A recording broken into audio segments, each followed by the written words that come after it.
Gian, for the introduction. And thanks for having me here today. And I actually learned quite a lot from the speech from Dr. Wu. And I even made a lot of notes here. And if there is no question from the audience, I might have some at the end of the whole session today. And so what I'm going to talk about today might not contain as much as the research materials as Jen had, but I'm going to talk from the perspective of the industrial experience, and mainly our past 3 years of experience on the medical AI, which we bring a lot of the medical AI applications to the medical centers. And also, I was quite glad to see one of the slide in Dr. Wu's slide, the last one, in the AI ecosystem map from I believe it was from AppWorks. Yeah, on the bottom right, there's also OpenAI Fab. And so I guess I'll start from introducing myself a little bit. I'm the founder and CEO of OpenAI Fab, and we specialize in providing subscription-based medical service to tertiary hospitals. And I obtained my electrical engineering PhD from Penn State. And I also stayed another like 5 years in the Silicon Valley working for startups. And back in, I believe, 2019, where there's another association called Open Source AI Association. And as the name suggests, we were sort of like a brothers. And I was the founding member. And currently, I'm the AI consultant for Taiwanese Society of Suicidology. And as a medical AI company founder, I worked as a part-time instructor at the Mackay Nursing School.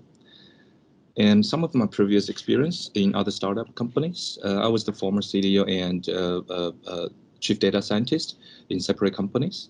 And I spent like 5 years in the Silicon Valley, where I gained a lot of the open mindset and like the startup ecosystem experience there. And I have quite a wide range of personal habits, and including counseling, which is kind of unique, especially in the I would say like the Pan-Asia Chinese culture. And I also personally love to play Go a lot, Chinese Go, and a lot of sports, including golf. So today I only have around 15 minutes, so I'll briefly touch upon 3 topics. First one is the trend of medical AI, and the second one is going to show you a little bit of some of our successful cases where we did for the medical centers in Taiwan from the north to south. And the last one is some of the learned experience from working with our customers when they had an idea of building an AI team, and mainly in-house versus outsourcing. So the trend of medical AI. I'm going to share a little bit of some information about the software as medical device office, and the current trend in Taiwan medical centers, where about 80% of them created AI centers already. And some of the unmet need in the tertiary hospitals in Taiwan. So what is SAMD? Typically, medical device is something concrete. It could be hardware. It could be like a swab or like a surgery stuff needed in the operation room. And but now as AI is becoming more and more powerful, software itself could also be treated as a medical device. Hence the name, software as medical device. Software as medical device.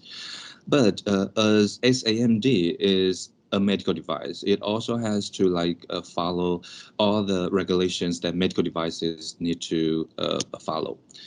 And the flowchart here, kind of briefly explain what SAMD is. I think the core here is in the orange circle here in the SAMD algorithm. It is like an inference engine or some a model-based logic, whether it's AI or machine learning, or it could even be some rule-based. It's fine.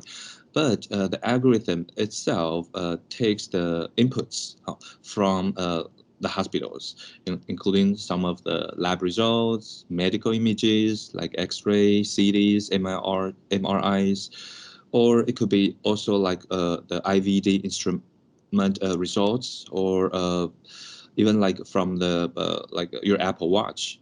And from those data inputs, how the SAMD algorithm could extract some of the patterns to do some predictions or object detections to find the cause, or some indications like hidden in the, for example, medical images.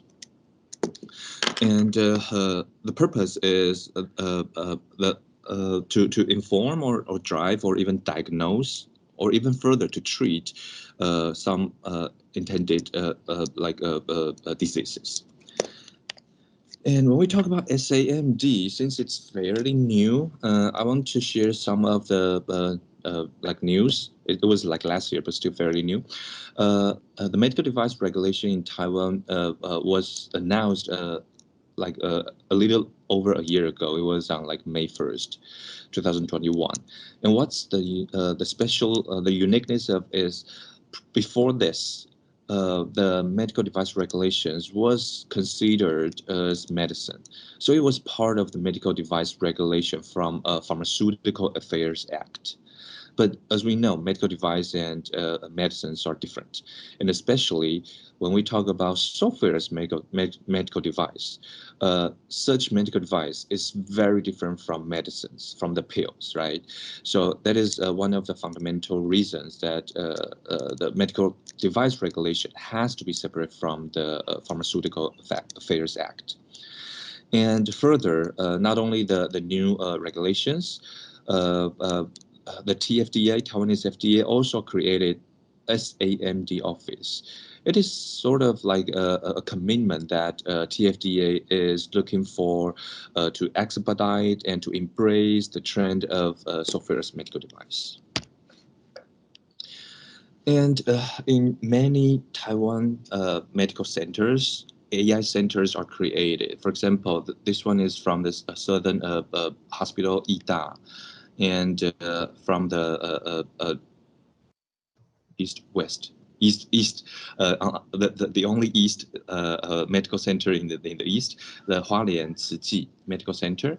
And in the southern part, in the middle part, the Zhanghua 基督教医院, and even the Beirong, the Veterans Hospital.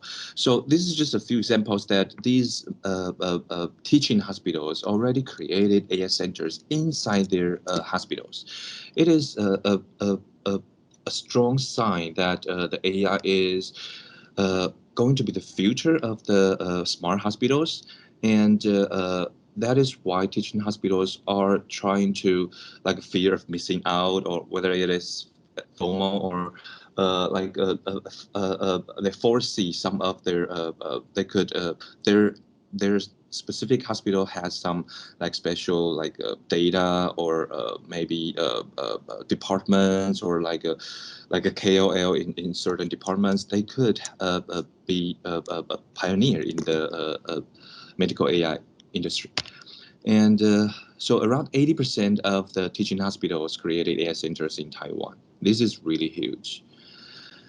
And since we talk about the trend of medical AI, I also want to talk a little bit about the new trend, mainly two. One is a lot of the SAMD algorithms started with open source.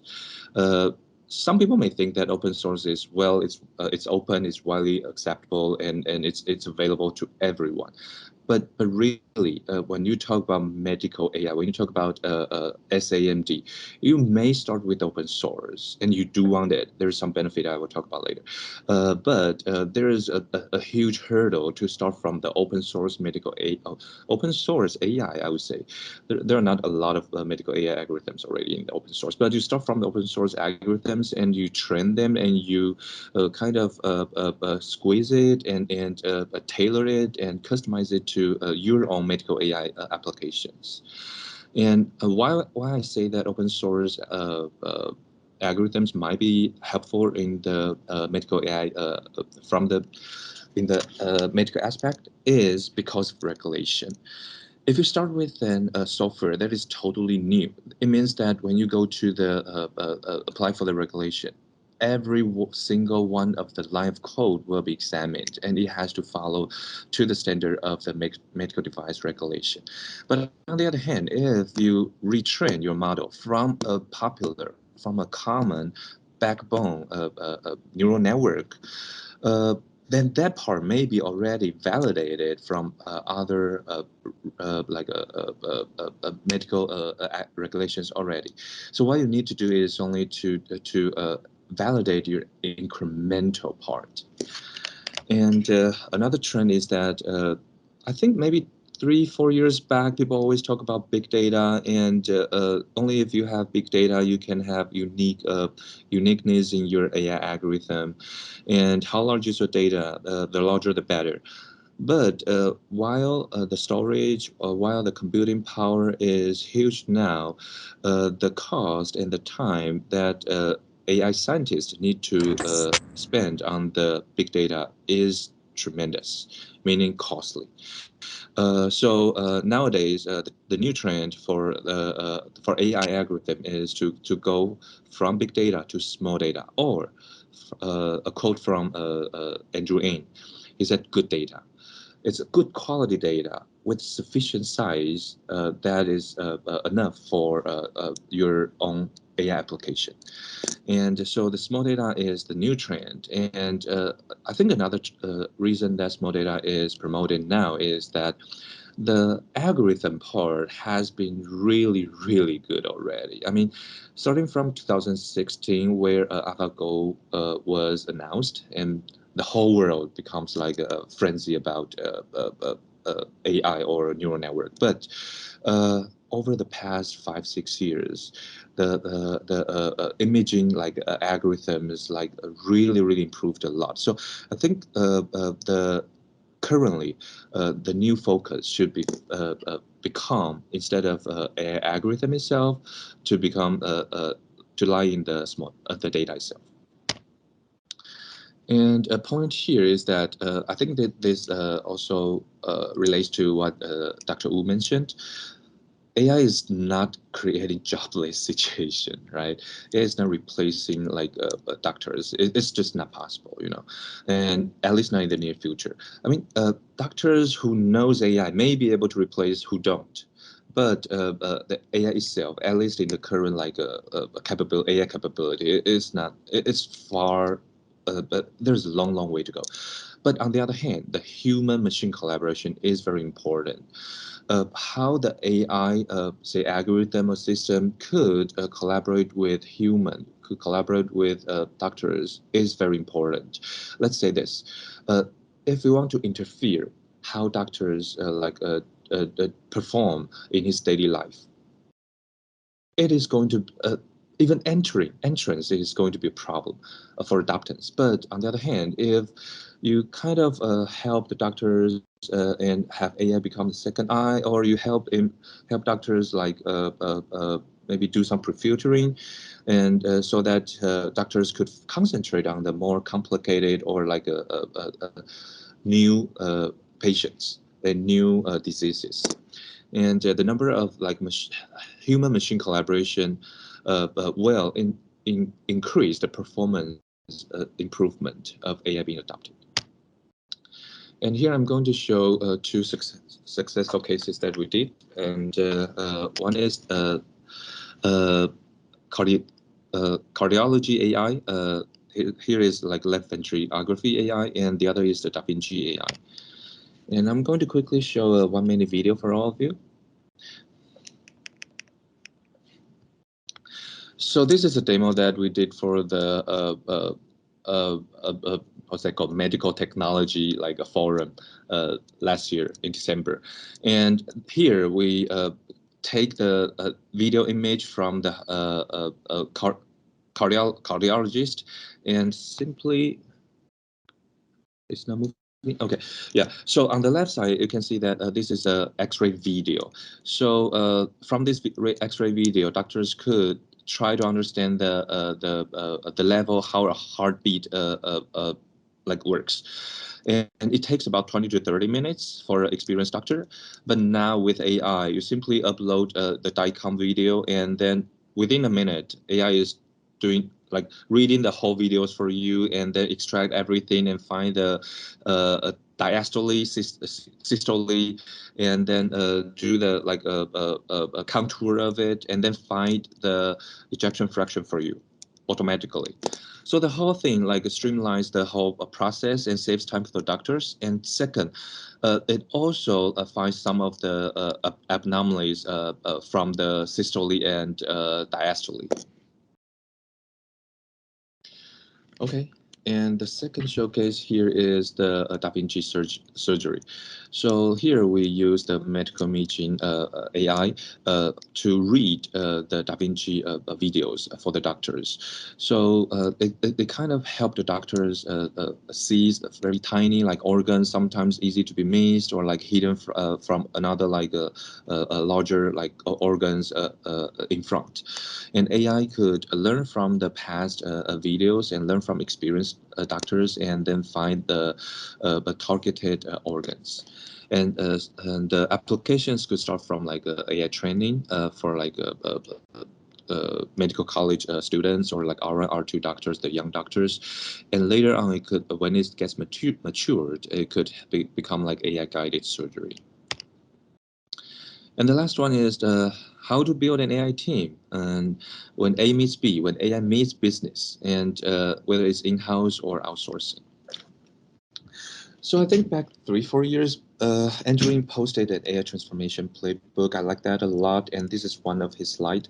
So when we talk about what AI can do versus the things valuable for your business, we're kind of finding the intersection between AI and your business value. And this is the intersection is very, very important. It's not talking about simply the technology, how the improvement that AI had over the past few years, but more importantly, what things valuable for your business, and the intersection is very important. And so when you find the intersection, the next question is how you execute, whether you recruit an AI team in-house, or you find an AI partner and outsource the job to them. And I think here the key difference is probably that if AI is your the customers like part of the customer's main business, is their core, then of course they want to own a team. And there may be another like situation that where the data is so sensitive that it's not it's very dangerous to release the data outside. So then an in-house team may be an option. But on the other hand, a lot of times before we like dive into like finding like a 10 or like maybe 20 people of AI team, customers may want to start with like give it a little try, and outsourcing may be a good option as well. And nowadays, even the AI centers in hospitals, they're trying to work with the AI teams outside, and then sort of collaborate with between the hospitals and AI startups. So quick takeaways from here. We talk a little bit about the future of medical AI, the SAMD and the office and the new regulations. And next one is once we have that, we see the trend, we see the future. To land AI in hospitals is very important because only when AI is landed, only when AI is in the real world, AI can create true value. And then the next is to build the AI team. And as medical AI itself is medical and AI, so it is a cross-domain collaboration. So hospitals and like AI companies, and it is also another like a way of land AI in hospitals. So that concludes my talk today. Thanks.